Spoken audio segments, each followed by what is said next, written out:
We're live. I think so. uh, Excellent. Testing out a new full setup with StreamYard. So forgive us if there's technical hiccups along the way, but this is Guillermo and I's first Wednesday wrap up live stream with video. Yeah, First time I get to man. see your face, man. It's usually just your Yeah. lovely voice. Live streams, man. It's I haven't done a live stream in probably a year. It's a nostalgic throwback for me. You know what I mean? Yeah, This will yeah. be fun. And we're going everywhere. We're going to like Twitch and LinkedIn and um, Facebook and Instagram and I don't know. Sheila got us super set up on everything. So and Very Twitter, of cool. course. So also, I think typically, just to say at the top of this, well, I'll give the intro. So this is Mhm. our Wednesday wrap up. We do this once a month. I'm Josh. I'm the CEO of Stuff.io and Book.io, and this is Guillermo, our CTO.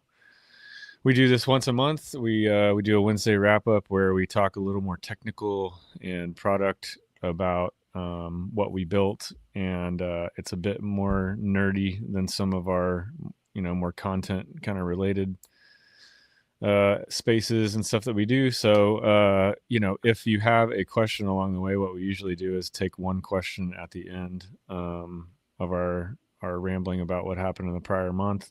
But since we're not doing it as an X space only, we can actually see the live feed, and we'll take questions from our live feed. So I can see Jay Marie's here. What's up, Jay Marie?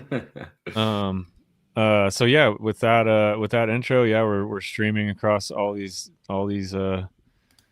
platforms at once. So you want to kick it off, and let's just jump in and talk about what we did in November, I guess. Yeah. Oh, cool. I can. There's all kinds of tools and fun stuff. Yeah. No, yeah. Sweet. Yeah. Hello. Sweet. I can connect my YouTube account. Fantastic. All right. Yeah, so let's go ahead and jump in. Yeah, there you go. Nice. Let's go ahead and jump in. So yeah, like Josh said, we do this every month. This is a little bit different than last month. I think it also works nicely with it being our last one of the year, because we did one just a couple of weeks ago because we were late with a couple of things going on in the Cardano Summit and all of that. And so normally we have like a full month of stuff to talk about. And now it's only been a couple of weeks since we got back together. So I think we'll probably do it a little bit differently than we normally do, or we'll go through some of the things that we've been working on and things that are coming down the line. And then I think it'd probably be good for us to, I know you and I were chatting about this before, but for folks sort of what to expect, like it'd be good for us to kind of like reflect back a little bit on like on the year and where we're going and stuff like that. So it actually kind of works out nicely that we Yep. had a little bit less in terms of build time since the last time. So yeah, let's go ahead and jump into it. One of the things that I know that Ben passed along to us, we want to make sure that we share, is to give some props to the song team and Song Market Cap, and big props to them. If I don't know if you want to talk about it, but I'm happy to. I mean, I say don't what know, you why don't want, you go man. ahead? You're Say the say what you want, CEO. and then I'll add some stuff. Go ahead. Fair enough. So Yeah. props to them. Obviously, those are big supporters of the project, and we are happy to also support them. If you guys haven't seen, if you go to Sneck.fun and you filter it by the completed projects and look at it by market cap, the Song market cap team and the Song token is the largest Sneck.fun project right now across all of them by market cap. So huge props to those guys. Absolutely just grinding after it, just constantly putting out new content, has a very strong community that's been following them and purchasing those all the songs that they're putting out, and a real great like use case for the platform and what it is, right? Where you and I talk about this all the time, Josh, in terms of like, that if people come in with a dedicated community and they're constantly putting out stuff, like we are the platform for them. And these guys have shown how in a very organic way, coming from a Web3 first background, but and even then, showing how that works and how a community can come together. And yeah, so anyway, I just wanted to say props to those guys. Really, really big accomplishment. No, for sure. Yeah. I'll add to that too. Yeah, big congrats to those. The whole team, like, no jury's been busting it for a long time to get this thing going, and I think it's And quite honestly, it's like we use you guys as an example when we're talking to labels. Like we've talked to some really big labels and have mentioned uh, mentioned you guys as a case study multiple times because it does. I think it does illustrate it, and it is like truly like a really cool thing that it is at the top of the list now because it shows that if you're building if you're focused on building a community, if you back those assets with actual media cells, it's game changer, right? It's not just not to bag on meme tokens, right? But song is not a meme token. It's a whole community, and it's a community based on media, right? Based on the selling actual songs, using the revenue from that to buy and burn song token. And yeah, it's fantastic. Like I think it's really cool. And like honestly, like just exceptionally happy that we're able to this platform that Guillermo and I have been working on building these last many years are it's starting to get used in really cool ways. And yeah, just very honored to be helpful and participatory in that because it's a huge case study, especially for smaller artists, right? Like we use that. We use mics a lot too as an example. Yeah, they're great examples, right? And I think that it kind of goes into our broader vision, right, of like how do we become the platform for creators, and not whether they want to use AI or they don't want to use AI, if they want to sell video, if they want to sell music, if they want to sell books, if they want to sell podcasts, any type of content. It's really cool to see the platform growing and being used this way. So yeah, shout out big time to those guys. Appreciate you guys.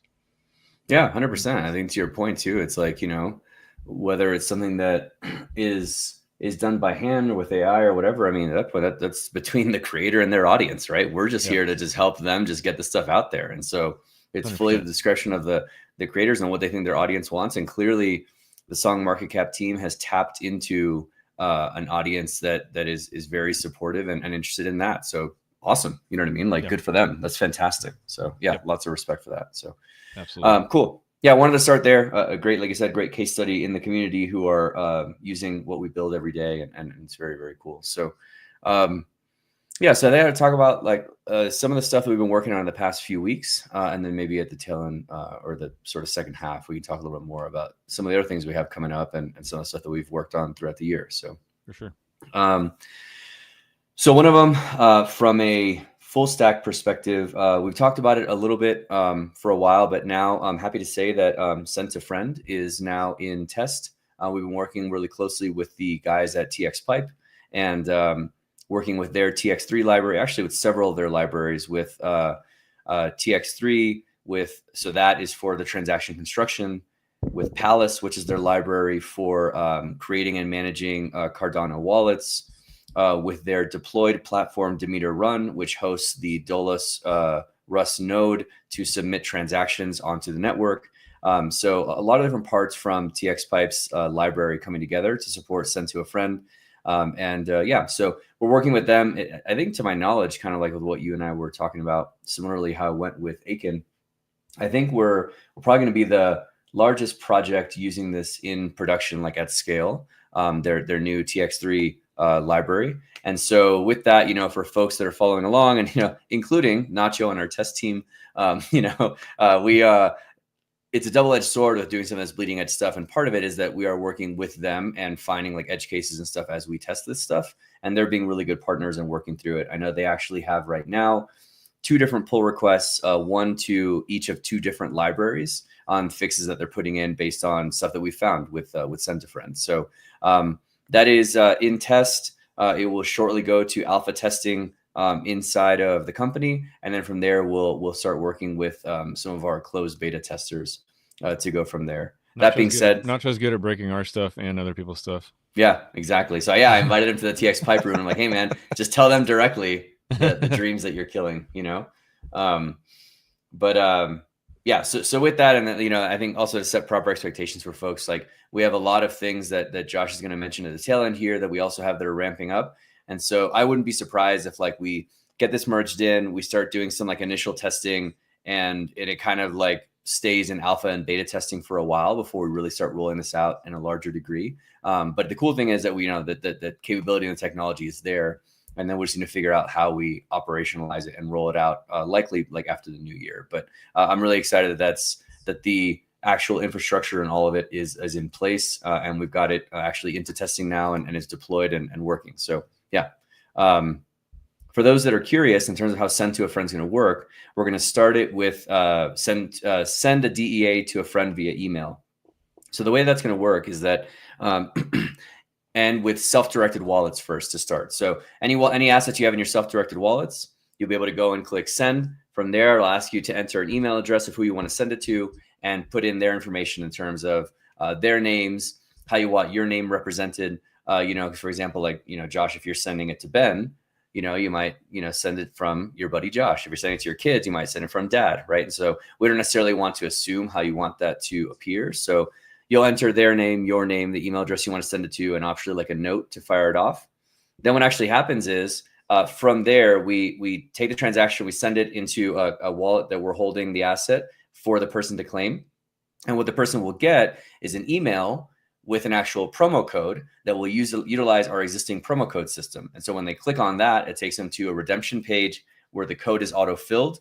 And then when they claim it, if they have an account, then it'll just keep going. If not, it'll ask them to make an account, and then it'll go from that wallet to their new self-directed wallet they've created.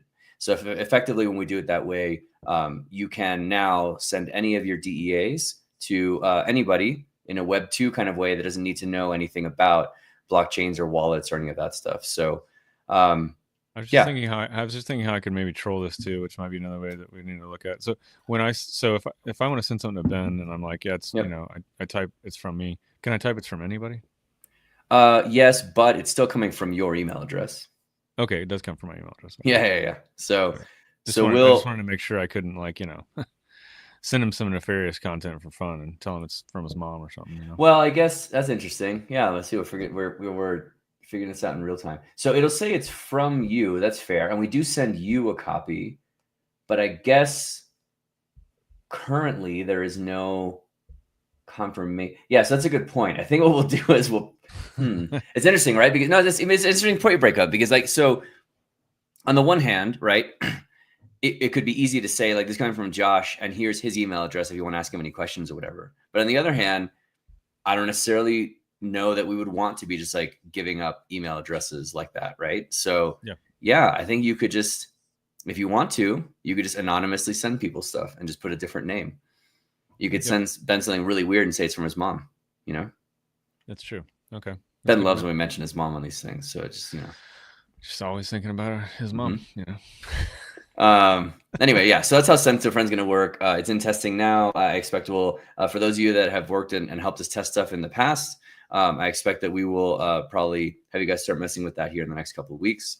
But yeah, really exciting stuff. And we'll keep you posted as that rolls out. From an Android side, we're continuing forward with Android Auto and working through some different things there. And then also on the front end, we've started doing some initial like mock-up work on the front end for what we're calling launch.stuff, which is basically the full streamlined end-to-end creator portal. So where basically the idea there being that somebody can come in and all of our disparate tools that we have right now. So we have like the creator portal upload. We have internally what we call Sprout, which is what takes all the different pieces of a DEA and then uploads it to IPFS and does all the different things that need to happen. And then the actual Parliament campaign creation. Launch.stuff is the unification of these three different tools that we have so that it's like a fully streamlined end-to-end process. That's going to be a very large endeavor that it's going to take, on the order of a few months to build all the way through. But our front-end guys are starting to build out the actual like UI for how that is going to build out. So that's going to, throughout the end of the year here, we're sort of slowly chipping away at that. We got some other things that are going to be coming in, but I want to make you guys aware that initial work on launch.stuff has officially kicked off. The other piece too is just some additional tooling that we've built on the back end. So one of the things that we do when we're generating these things for video and audio is make a specific kind of file called an LPF. That was something that like similar things that those of you that have been listening to us doing these this recap every month for almost 2 years now. I guess we've been doing this. Yeah. Yeah, didn't we start it in like January of I think so. 24? Yeah, we're just about to our 2 year here. Next year will be 2 years. So yep. So for those of you that have been like following along for the past couple of years, right, a big theme that we've had is a lot of these things we build in the dev side, and they're things that like only the dev team can do. And then as we start like really like polishing the process of it, we operationalize it so that the folks then on the operations team or on the marketing team can use those different tools that we can make for them, and it doesn't have to fall like as a dev task. So one of them is the LPF generation for video and audio to prepare things that come in from the creator portal, which will eventually also be used for Launch.stuff.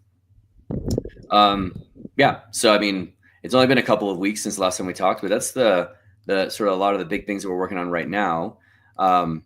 One of the things I think is really interesting is like that you and I were talking about a lot is I know a lot of the conversations that you're having right now, similar to how Send a Friend under the hood is powered by our existing promo code system. I don't know if you wanted to talk a little bit about some of the conversations that you've been having about promo codes. And it's funny because it's something that we did way back in the day for Consensus in Austin as a partnership. Like 2023 maybe? Yep, it was right after I joined. And it was we did it in Consensus in Austin, and it was with a partnership that we did with Algorand. And that was we kind of just pulled a few all-nighters leading up to that to get the promo code system launched. And since then, we've added promo codes to every chain. We haven't added it yet to Solana, but we're going to. But for something that we've just kind of like taken for granted as a feature that we just kind of tack on for a lot of things that we go to. I know you've been having a lot of really interesting conversations in terms of how we can utilize. You and I joke a lot about how we've built a lot of different companies as features. You know, we're like, hey, here's this cool thing. All right, now on to the next thing. And how for some of these things, they could be their own standalone companies. And I know that you're having some interesting conversations these days in terms of for some of these features that could be companies, how actually looking at productizing them and working with interested parties. So maybe you can talk a little bit about that with the promo. No, 100%. Like I think I'd maybe mentioned about, maybe I did. I can't remember if I did or not, but you know, we'd put together kind of a features grid too by blockchain of like all the chains we support and what features exist on what chains. And then we did it's kind of a further breakdown because, you know, so if I back up a little, right, we went to we sponsored a conference in LA. I think it was maybe the first week of November. I might have talked about it on the November wrap up since we did it later. I can't remember if I did or not, but we sponsored an event called Music Tectonics, and it's sort of like the merging of, or the intersection of music and technology.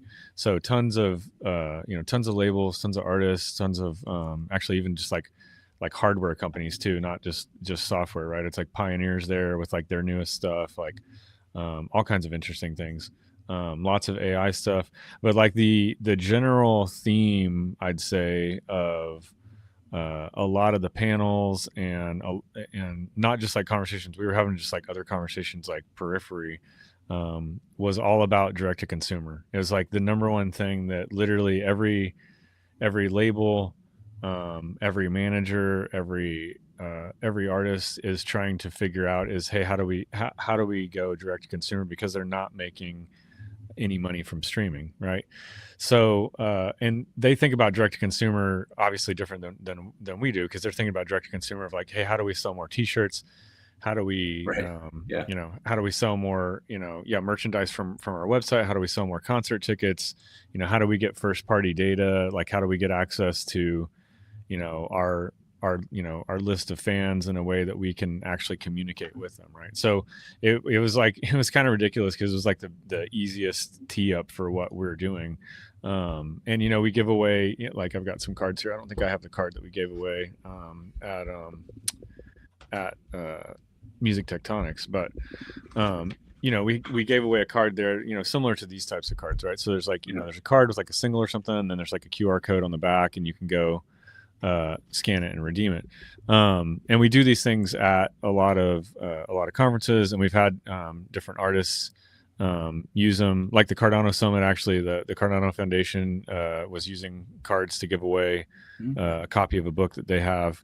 So they're very useful. We never, you know, we used it as a sort of, I don't know, like promotional tool it's like a fun, a fun way to distribute. And actually, if you back way up to NFT LV 2022, that was the first time that we did any type of giveaway, and we actually like printed seed phrases on the back of cards, and That's right.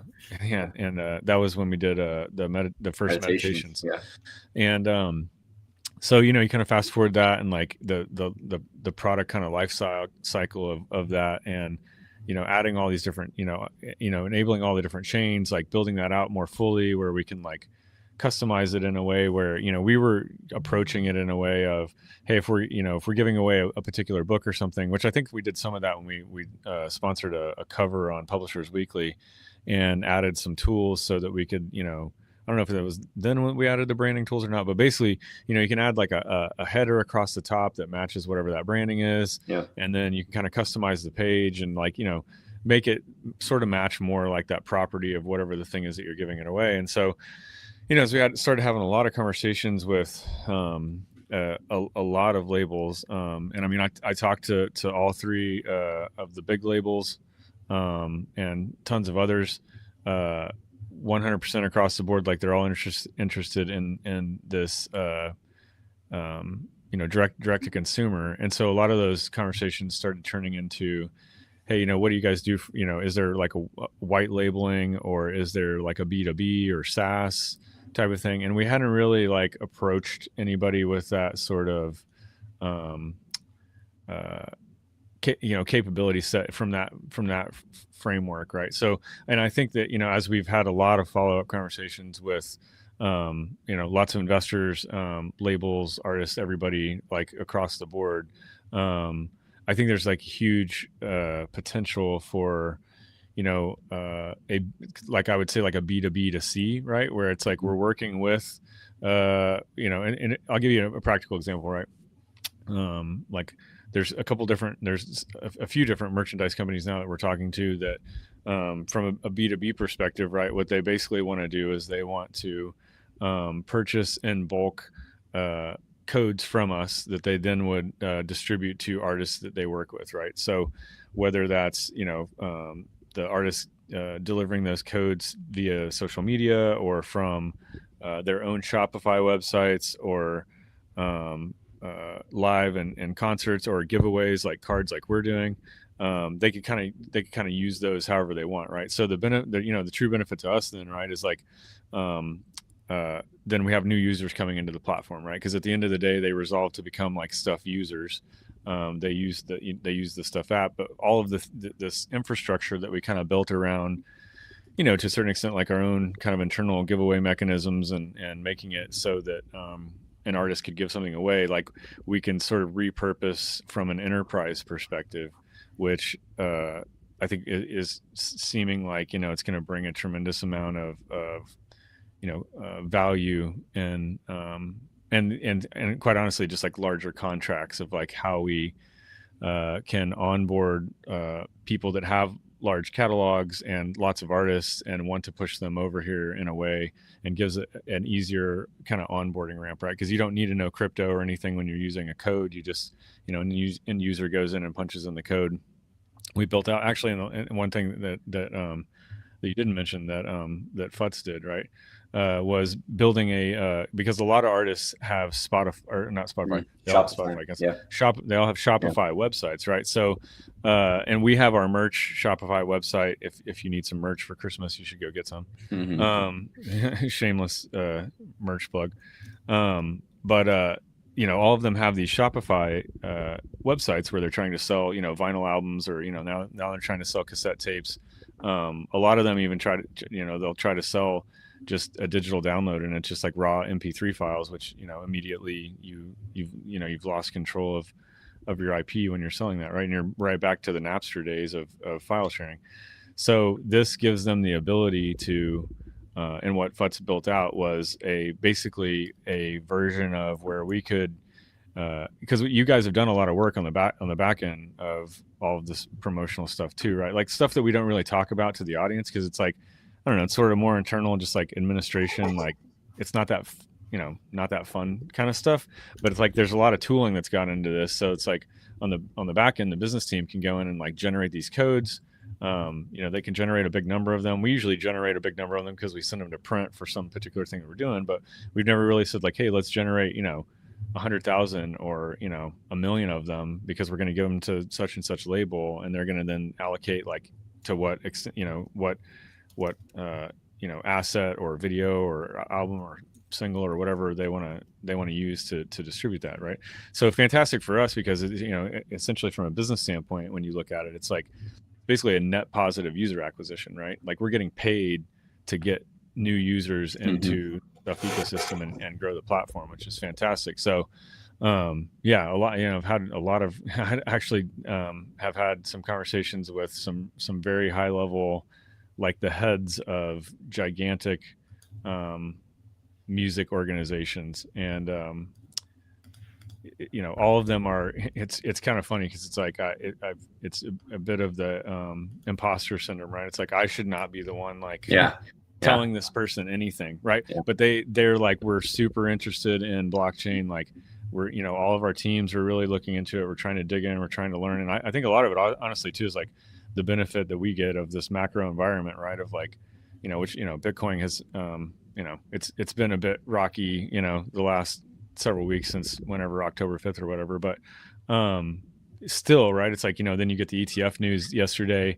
There's constantly stuff coming out on the AI side, like Warner just did a big thing with Suno, I think, on the AI music side, where they're going to let Warner musicians license their likeness to any creator to create prompt-based AI stuff using their stuff, and then attribute some revenue back to them. So there's a ton of stuff happening, and we happen to be like right in the in the middle intersection of Web3, like cutting edge technology and digital media.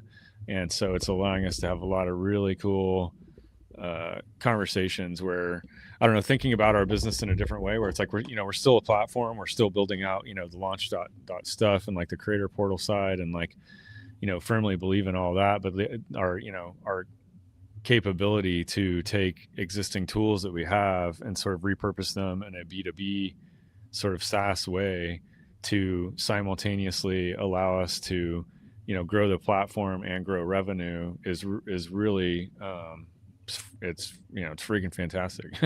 Yeah, I mean, to your point, like with what we call internally, what we call branded promo codes, right? For that, like in terms of like a white label branding for these different companies, there's not really much we need to do at all, right? Like it's just kind of like it's already done. We were already, to your point, we were doing it because we thought it would look cool for Publishers Weekly to be branded for Publishers Weekly. And then when we for Rare, we did a promo code with the Rare guys, and we're like, oh yeah, it would look cool if it was branded for Rare. But so now it never really were like, hey, you know what? Maybe we should package this up and sell it. Yeah, it was just like because that's the whole because the whole thing is that like for people that then come and claim it, if you're a fan of whatever artists or whatever industry or whatever else, like you don't really have any notion that they're even using stuff. You're just kind of like, yeah, okay, this artist or this person or whoever gave me this code to claim, and I want to be able to hear it. And it's okay, I'm on some website, like who cares? I see their logo, I see the whole thing, and now I get to like play and listen to the song or the movie or whatever. So yeah, I think it's really cool. Some of the stuff that we've, in its simplest iteration, we built it, almost more than like 2.5 years ago. But it's cool with some of these things as they've been iterating and kind of like coming together and coming into their own. We can take things off the shelf. We ended up sort of like going back, and we even like kind of rebuilt part of it, because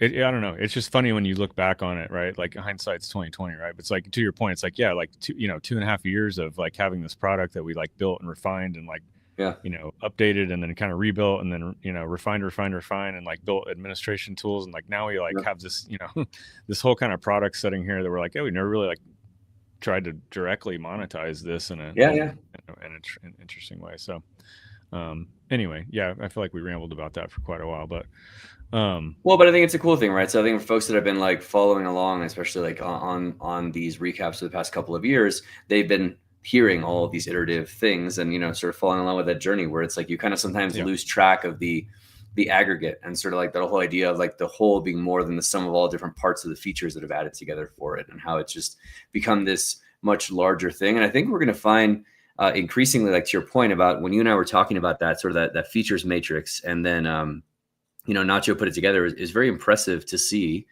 I think we're going to see it more and more. I wonder, how can I post that in here? Maybe Sheila knows how I can do that.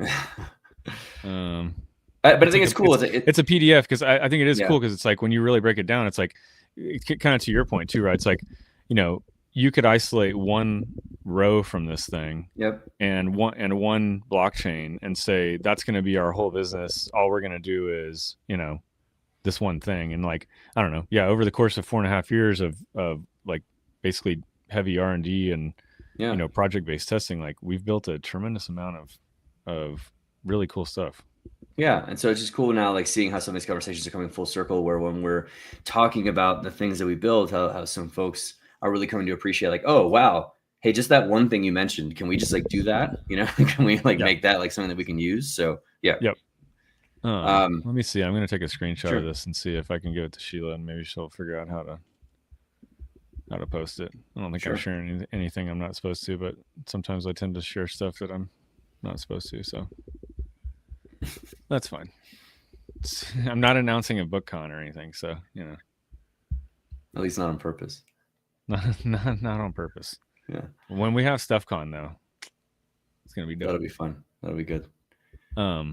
What else we got to talk about? I have a couple other things, but I don't know what else you have on your list. No, I mean so on my list, like I said, it was a short month from like the building side, but I thought it would be good, like again to look back in terms of some of these other like things that we've built out and conversations that you've been having, and sort of some of the different interests that you've been seeing from folks across different industries. Oh, cool. Hey, nice. Look at that. She made it happen. So we'll post this somewhere, but basically, right, which is like incredibly small to see here, but it's like, it's sort of, in columns of Algorand, Base, Cardano, Ethereum, Polygon, Solana, and then by sort of buckets of, I think it's like user acquisition. I can't read it. It's like too tiny on my screen, but basically sort of, bracketed. And I maximized it. So you got user onboarding and access is the first one. Yeah. Then it's user acquisition and growth systems. Then it's mass media formats, fungible, collectible media formats, non-fungible, distribution and monetization features, and then creator self-publishing portal. Yeah. So obviously there's some red on here. There's some yellow stuff where it's like, that stuff's kind of like half done or in progress. But a lot of green, right? And the crazy thing too about all the green is like, it's not like we do these things once. It's like all these things require ongoing maintenance or updates so I mean it's feeling like far exceeds like a normal, hey, we're this one, company and we're on this one blockchain and we do this one thing. Like it's a tremendous amount of infrastructure, but that's what we're trying to build, right? We're trying to build the infrastructure for digital media. So this is sort of the requirement, right? Yeah. And so I think we're going to see more of this, right? Where like, if you look at, where do we even have promo codes on here? Let's see. They're on there somewhere. But single use redemption codes and multi-user redemption codes. Yeah. So to your point, if you were to just take that one column under user acquisition and growth systems, single use redemption codes, and just slice that across, we could probably do only that for like the rest of time, and think about like all the folks that you're talking to and just like onboard just that, not to mention any of these other things that we already do. So yeah, really, really cool stuff. So yeah, so along those lines, any other I was trying to figure out how I could draw on this, but I guess I can. Yeah. Any other stuff that you want to talk through in terms of some of the interesting conversations that you've been having, and some of these other features that different folks have been interested in? I mean, I got a couple other things. Along with that, it's like, I mean, it is a really good time of the year where we're kind of like looking at reprioritizing. So, as we head towards just in between the holidays is always like, I actually enjoy that time because it's like people are in and out or on vacation. So it gives me like more time to really focus and think, and not necessarily have downtime, but to just have like focused, like meditative kind of time, which is great. So just like looking at like kind of macro priorities, like how we organize resource and do all those sorts of things. But one thing I did want to mention, just along with like live streaming stuff, like Sheila's been great. Lucia's been awesome. Like we're going to start doing more live stream content, heavier focus on outreach, talking to all these labels and entities and really helping educate them on how they can sell, digital media direct to consumer. Because I think it's, we've definitely been, Twitter focused, I think, probably rightly so from a, Web3 crypto standpoint, but from a business standpoint, the opportunity, on LinkedIn, the opportunity to expand outside on a lot of these other platforms and reach a lot more people is huge, right? So then I have just like a total tangent I can share if you want to hear it, and then I've got one thing that I want to a world premiere thing that I want to share. It's not that exciting, but well, we've got 22 minutes, so you're gonna time box your tangents. We don't have to do 22.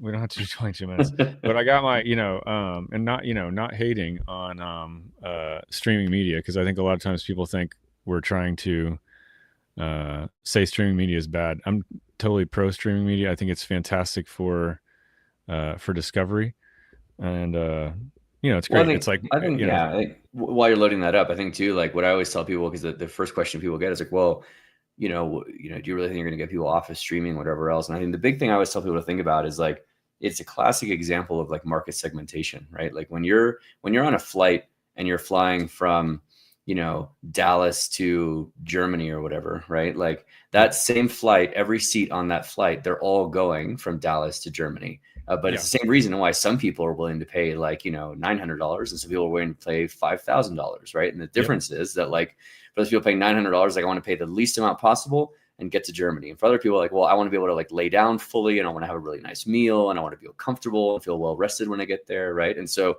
I think that's exactly what it is, right? And you've talked about this a bunch of times where it's, we're not supposing that we're going to replace streaming. It's just that we let the market segment itself between that casual listener will always do streaming only. And then like in different tiers of dedicated fans, they're going to look for different ways they can engage and own things that are like from that 100%. Standpoint. I think it's, streaming to me is like, it's FM radio for people that were, born in the 20th century. Well, and it's still around, right? It's like it's still there. It's still playing. People are still doing it. Like I don't know who. I don't ever listen to the radio. I don't even know that I have a radio to listen to. But that's my, it's basically my Spotify. Anyway, my Spotify. I got my what's it called? My Wrapped year in review or whatever the hell. Mm-hmm. So I thought this was funny because I had a Snoop song. But if I go in here and show this, right? Yeah. And then I get to my minutes listened, right? It's like 30,000 minutes, right? So let me turn it down. I was very happy that Snoop made it onto my my yearly list. But so if you take the 30,000 minutes, right, which I listen to Spotify, a decent amount, but not like, I'm sure there's people on here that like break 100,000. So if I take my 30,000 minutes that let me pull up my calculator again because I forgot. 30,000 minutes, right? So let's see. I need to be able to show my calculator big. 30,000 minutes, and I divide that. So let's say every song is only 2 minutes long, right? Which is probably pretty generous because a lot of songs are, 3 minutes or 4 minutes long. But let's say every song was 2 minutes long. So that's 15,000 songs I listened to last year. If that pays out, it does pay out to the artist at 0.003 cents per stream. That's $45. Yeah. Right. So my entire year of listening to Spotify equated to $45 of money that actually got paid to artists. Right. Meanwhile, I'm on like, I have kids, so I'm on a family plan. So I'm paying like the $19.99 a month for my membership. So I multiply that by 12, it's $240, right? So I minus out the $45. So it means artists got paid $45. Spotify got paid $194, right? And then of the, like when I scrolled through there, it's like I think I listened to something like 2,300 artists or something. It's like $45 across the entire year. It's like I didn't even the people that I listened to the absolute most with a song on repeat, like they didn't even make $1 from me. That's insane. Right. Like whereas in Spotify, I'd be happy to buy it $200 for $1, Right. It's kind of wild. Like when you really sit down and do the math behind it, it's kind of funny that they put out the data. It's like, I think it's fun. And it's, I think they're looking at the data obviously in a different slant than I am. I'm looking at the data in a way where it's like, hey, this is cool data and it's fun to see what I listen to. Also, though, knowing the mechanics of like how the industry works, it's like you're giving me the data to show me like point blank like how you took the vast majority of all the money from artists and how they basically got nothing from me. Yeah. Which is not what I want or am trying to get, I obviously don't want to screw the artist, right? So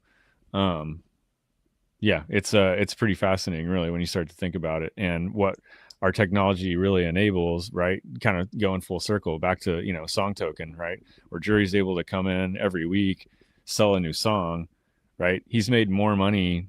He's made way more money off of me than any artist that I listen to on Spotify. Mm-hmm. Even if I showed up once and bought one song, that's crazy, So, anyway, all right, we almost done. I've got one more thing to share. You're good, man. So I've been working on we're gonna print the white paper as a book. Like we printed, I don't think I have any of them in here, but we printed the old white paper like as a little like 4x6 like actual book, right? Because one of our investors is Ingram Content. They're the world's largest physical book distributor. Amazing printing capabilities. So we're printing these. We're gonna sell them in our merch store. And then really what I want to have is like a bunch of them just to be able to hand out at events and stuff. So I made a cool cover for it. Here, I'll send it to Sheila so she can put it up, and then maybe I'll post it on my Twitter. Let's see, where's it at? Here we go. So we're kind of packaging it up in a way that I think this kind of goes to also into what we're wanting to do from a live streaming standpoint is just put out more content, right? It's like I think our ability on TikTok and LinkedIn and Twitch and like a lot of these places where we can connect directly with creators is huge. Yeah, so here's the cover, right? So I'm calling it Unscrewing Digital Media, Rebuilding Ownership from the File Up. And so this is basically a wrapper for the Stuff.io version 2 white paper. And yeah, it'll be a paperback book. I can't remember how many pages it is, but yeah, it'll be available on merch.stuff.io once we get them. So this is just the cover art. We finished it. The interior book file was finished, but we had some couple formatting changes that Mansky's team is working on, and we're going to drop this book. Hopefully, I don't know. We'll probably do. We'll get it out before the end of the year, but it won't be available if you're trying to buy it for your kid's stocking, which is probably not appropriate for them to read. I don't know. Maybe it is. I don't think there's anything terrible in there. It might change. I don't think you're gonna so. red pill your kids with our white paper. But yeah, that's what it looks like. That's awesome. It's your first time you get to see it, right? What do you think? Yeah, it is. Yeah. No, it's very cool. Okay. We're talking about maybe doing like some podcast content around just like the podcast would be called Unscrewing Digital Media. Oh, sure. Yeah. Kind of fun. Anyway, awesome. Thanks, Sheila. All right. What else do we got? I haven't been looking at any of these. I didn't see any questions come in. Okay. Nobody has any questions. Yeah. I think we just probably, if you got nothing else, I think we just call it early. I mean, it was a short month. Yeah, it's true. From the last time we got together. It's this time of year too. It gets dark so early. I'm gonna have to definitely get my lights going again from when I used to do live streams because it's pretty dark. Some professional lighting in there. It's starting to look creepy. Mm-hmm. Well, you don't like my haunted house lighting behind me? Yeah. I have like these little lights that I used to use, but they're like unplugged and everything. We'll have better lighting next month. It's a work in progress. Yeah, that's good. Yeah, I mean, this is our first time out, so give us some grace. So, but it looks like it worked. Sheila says everything's good. It looks like we're actually streaming to everything, which is fantastic. So that's awesome. Yeah, cool. Great. I appreciate everybody being here. Appreciate all the supporters. And we'll be back next month for this broadcast. I think tomorrow we're doing Mansky and Sheila are doing a Win newsletter stream. So hop on for that. We'll get more. Oh, and the new stuff Fridays too that we started doing. So we're dropping, all the new media drops on Fridays. Look at that. She already had it ready to go. It's like, man, Yeah, new stuff Friday.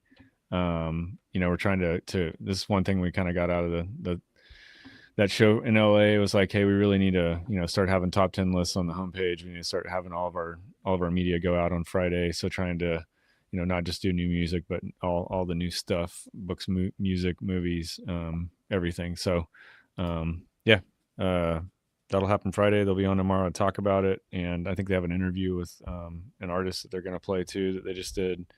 Yeah, it's good stuff. So that's all I can think of, man. Sweet. Well, hey, Happy New Year, everybody. Thanks for joining us every month. And we will do this again in 2026. I'm going to say Merry Christmas because I think you can say that now. Again. I think you were always allowed to say it. I don't know. I think there's a time where I wasn't supposed to say it. All right, well, Merry Christmas, Josh. Merry Christmas to you, Guillermo. Hey, and Happy New Year, everybody. Whatever. Yeah. All right. Thanks, guys. Later. Later.